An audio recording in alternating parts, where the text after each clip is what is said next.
Na moja kwa moja ni 2 sekunde kwa sekunde, ni dakika, nazo dakika kwa dakika linakuwa lisaa likiwa ni saa 1 saa za Afrika Mashariki.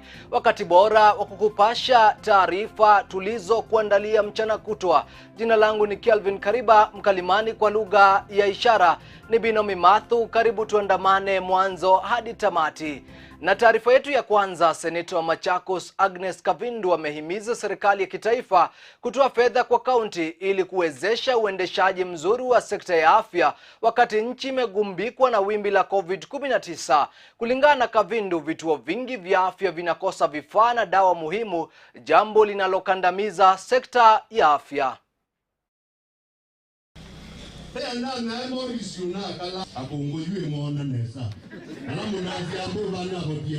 Na wakati huu nataka kuomba serikali na haswa serikali za counties waweze kuhudumia watu wao kwa vizuri. Wakati wa COVID watu wako na shida nyingi, na watu wakienda hospitalini hata tunaambiwa hata Panadol hawapati, wacha dawa zile zingine. Na kwa hivyo hata kupimwa hiyo COVID mahali kwingi ni shida. Ningeomba watu wa counties, governors na MCAs, wale wote wako katika uongozi wa counties, wa concentrate more na mambo ya COVID na kutibu watu, kwa sababu hata kama ni ugonjwa ingine kidogo mtu wako nao, aswa wale wako na magonjwa kama sukari, pressure nini, hao ndio wanadhuriwa sana na hii COVID. Kwa hivyo wawe treated magonjwa yote yale wako nayo na waweze kupata matibabu. Kuna watu wengi pia wananililia wakiniambia hii NHIF cards hata pesa za kulipa hawana wakati huu kwa sababu ya COVID-19. Ningeomba serikali ione vile itasaidia wananchi wake wakati huu wa COVID-19. Biashara zimesimama kwa sababu ya COVID-19. Na hata ma licenses watu wako na shida wakati huu, hata school fees wengi wanalia. Naomba wale wako na bursary kit waweze kupatia wazazi wale wamefinyiliwa sana pesa. Na pia ningeomba CS wa education uweze kuongea na principals ili wawe lenient na parents. Watoto wakienda shuleni kama mzazi amebakisha pesa, waache kufukuzwa, waendelee kusoma, lakini nao wazazi wajikaze pia walipe pesa. Naomba tushikane wote tuweze kusongesha Kenya yetu mbele.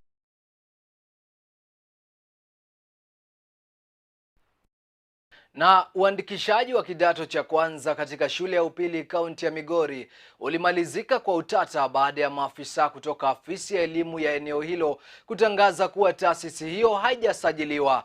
Wazazi kutoka jamii ya eneo hilo wadi ya Suna, kaunti ndogo ya Suna Mashariki, walikuwa wamejazana kiwanja cha shule ya sekondari ya umma iliyoanzishwa, ila maafisa wa elimu wakiongozwa na mkurugenzi wa kaunti ndogo Wilson Amolo walivamia eneo hilo na kuamuru kusimamishwa mara moja kwa uandikishaji uliokuwa ukiendelea. Haya yanajiri wakati ambapo Wizara ya Elimu imeongeza juma lingine limoja kwa uandikishaji wa wanafunzi wa kidato cha kwanza.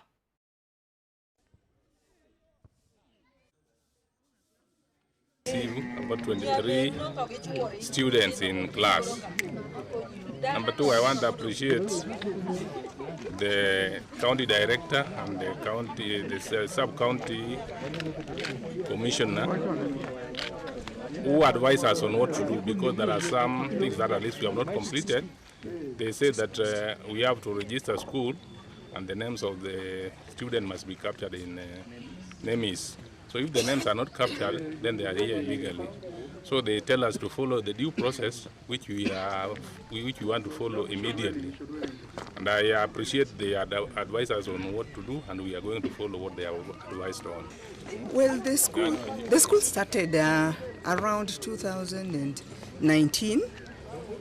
We went to the sub-county offices, not the Ministry of Education, but the other offices for the county. And why we went there was because we wanted to use the classes for the Polytechnic for starting our school, as we were preparing to get the title deeds for some pieces of land that we had acquired. and as we were preparing also to build the classes. So they told us to write a formal letter requesting to use the classes for 1 year until we have our own place. So unfortunately, around March 2020, COVID came in and the schools were closed. So we had a few students, about 10, and they got dispersed, and therefore the school did not pick up. So this year, last year we decided again to restart the school. And this time we decided to use classes that were in the primary section that were built by the CDF. And we went ahead and tried to make facilities like infrastructure like the toilets. We have made some new toilets that the students could use. And as you can see, we also have offices that were built by CDF. And therefore, we went ahead and got students from the primary school where we are hosted, and also some relatives who could not afford to go to school. So we went ahead and got them and tried to buy them uniform and necessities for starting from 1. For the purpose of establishing how mixed secondary school started. So we had a small issue that it started not on the right track, but we have invested the community on how to go about it. That when schools are starting, with the Subcounty Education Board must be informed. So that we also escalated the same to the County Education Board. And we have agreed that the committee is going to look into where they went wrong, so that in the future they have to look at things like registration through NEMIS, because schools must be registered through NEMIS, and this has to start through some particular manner. We have got an order where how this starts. At the same time, if a school is not registered through NEMIS, even getting teachers becomes an issue. So we have just advised the community on how to go about this.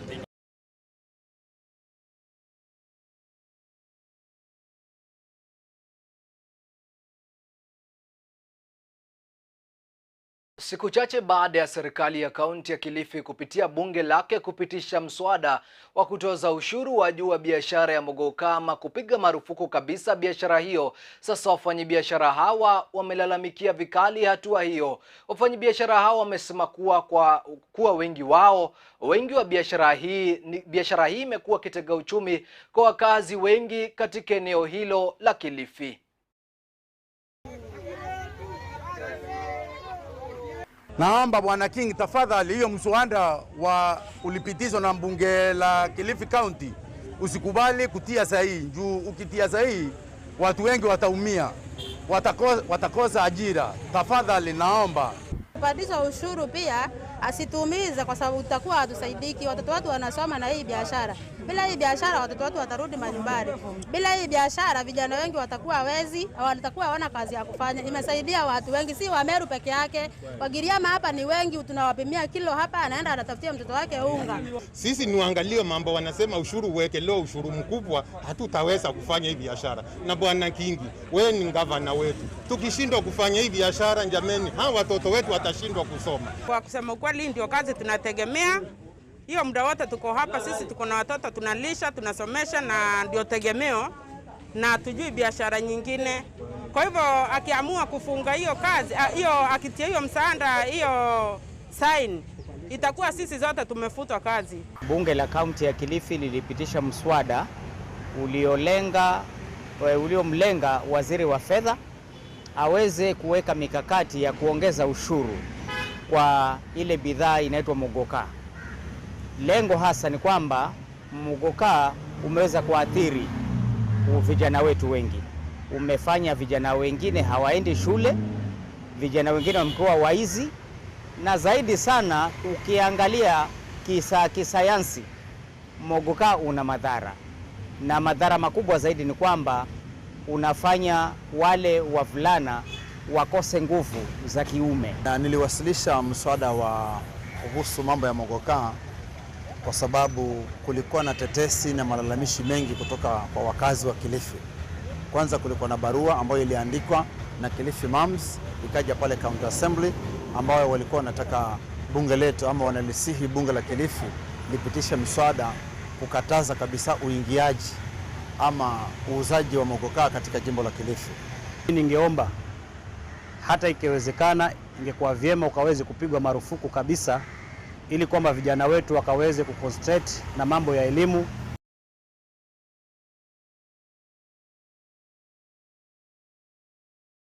Na kutoka kwa taarifa hiyo, mpenzi mtazamaji, napata fursa ya kumeza kopo la maji, lakini usiondoke, kwani narejea na taarifa zaidi hivi punde.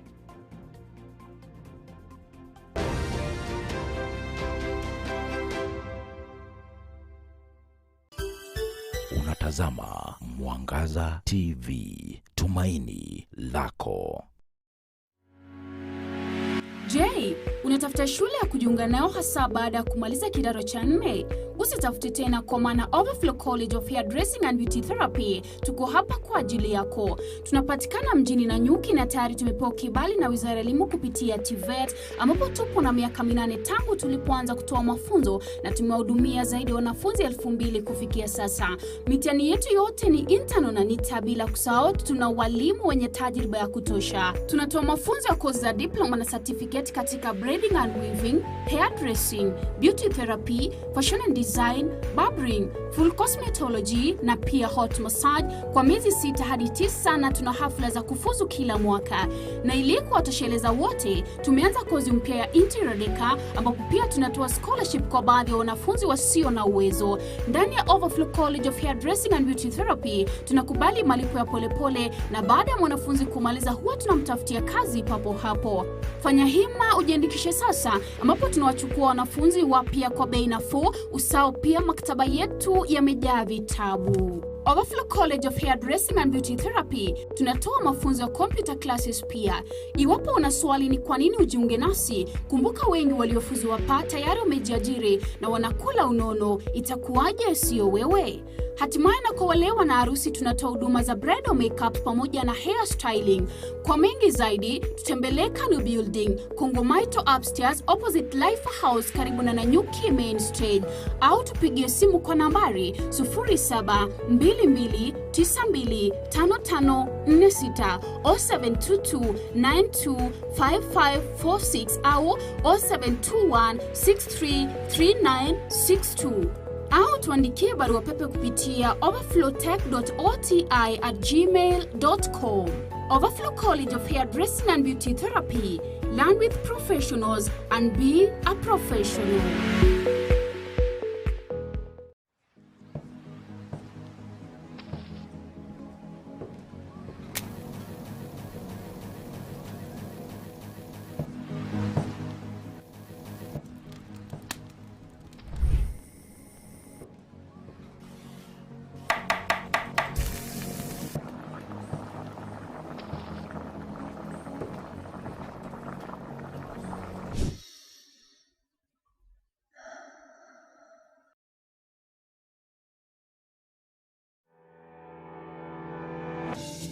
Je, umekuwa ukitafuta mahali pazuri ambapo unaweza kodishwa sehemu ya ofisi ya mabiashara? Suluhu la kudumu limepatikana.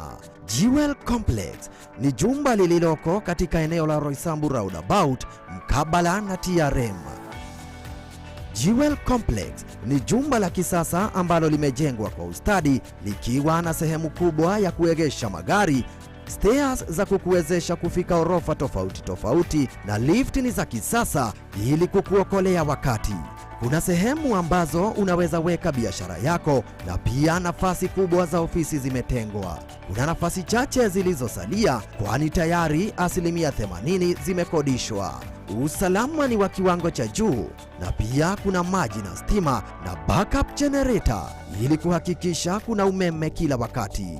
Usafi umezingatiwa na pia malipo ni nafuu yenye kiwango cha uwezo wako. Fanya hima ili kutoa sehemu chache zilizosalia. Kwa habari zaidi na pia kuelekezwa, piga simu nambari 0736 783 689, 0736 783 689.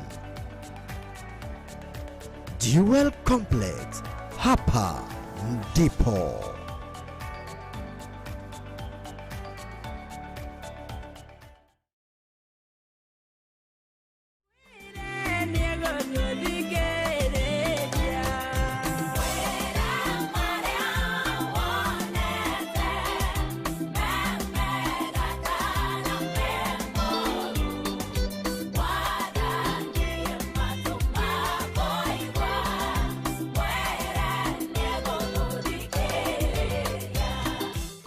majina naitwa Jerry Karorida. Mimi ndio nimekuibia hii wimbo. Ukitaka huu wimbo uwe sikiza tune yako, andika jina Skiza na capital letter, uspace, uandike 7186097, 7186097, utume kwa 811 na Mungu atakubariki.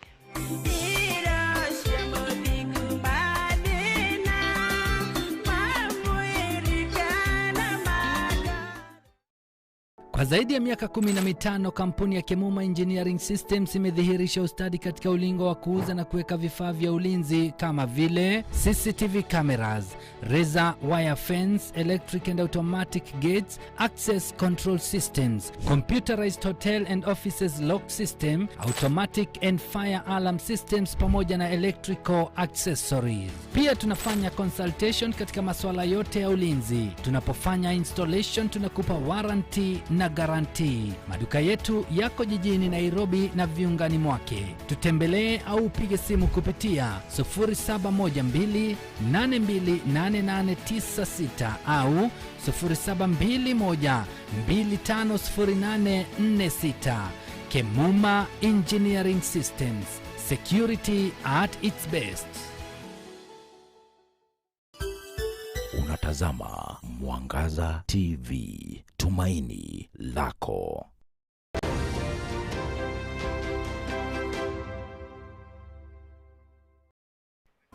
Naam, shukran kwa kujumuika pamoja nasi kwenye awamu ya pili na ya mwisho ya Mwale saa moja. Washikadau katika sekta ya utalii wametishia kukiuka baadhi ya maelekezo ya kukabiliana na COVID-19 iwapo serikali haitabuni mbinu mwafaka ya kufufua sekta hiyo. Sekta hii imeibua maswali kuhusu usawa wa kufufuliwa kwa sekta mbalimbali ikiwemo ile ya usafiri, huku sekta ya utalii ikisalia na makataa licha ya kuwa sekta iliyoathirika pakubwa na janga la COVID-19.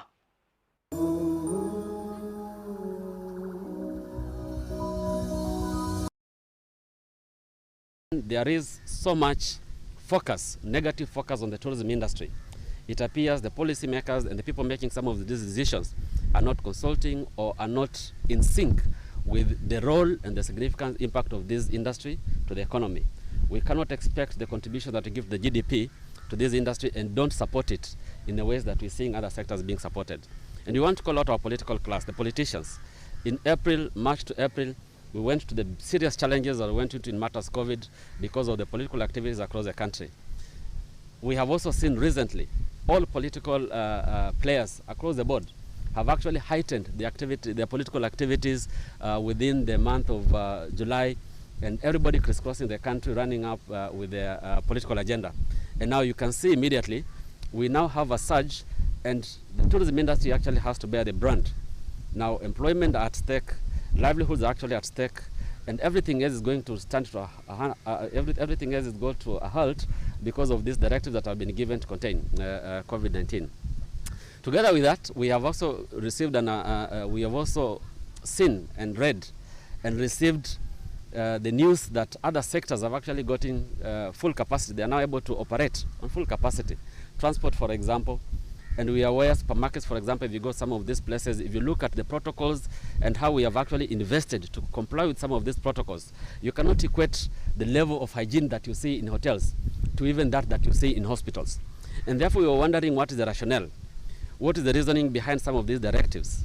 Because if they are going to be given haphazardly the way they are being given without any scientific backing, without any engagement, then we feel the industry is being killed, is being pushed to a corner. And we are left with no other option. Probably we also need to rethink a defiance move, because we cannot watch ourselves and an industry dying just like that, because then we need to find a way of cushioning the industry and supporting the industry.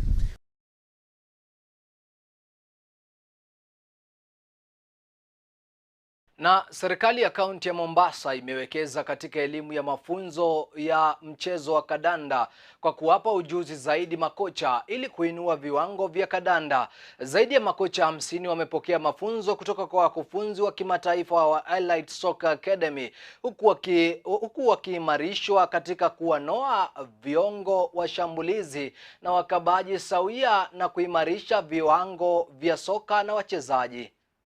It has been eye-opening to the coaches on what are the expectations outside there. And we want to take this program further to ensure that Mombasa as a county, we are able to produce high-quality players who can be absorbed even in other countries, in other leagues. But also make Mombasa be very competitive, especially in football. Such a great opportunity to come here and share with the coaches how to actually develop players and actually to design an effective training session.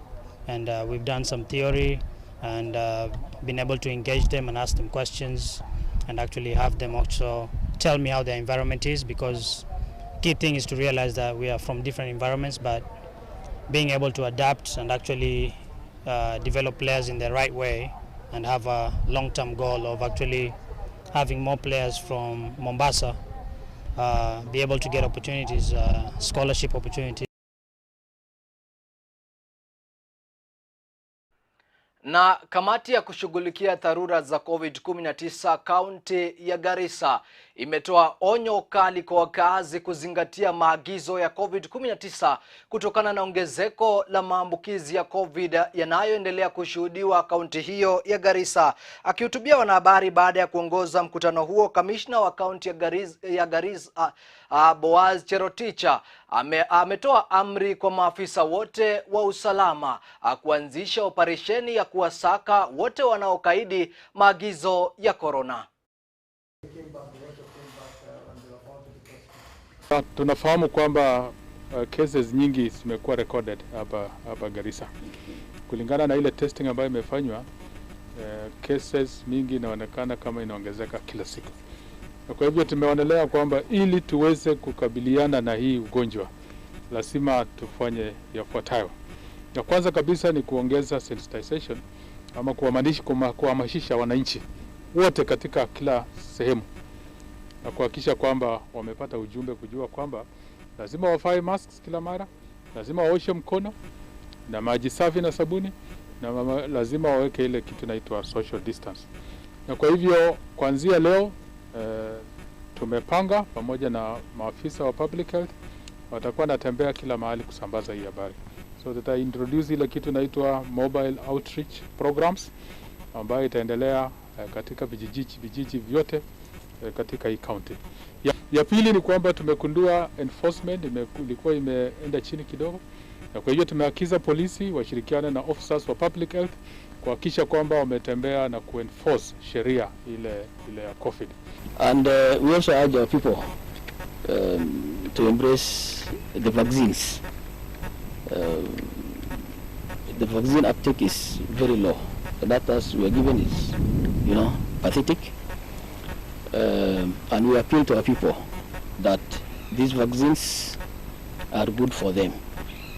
Actually, so far, we are told none of the people vaccinated who have shown any serious symptoms on COVID-19.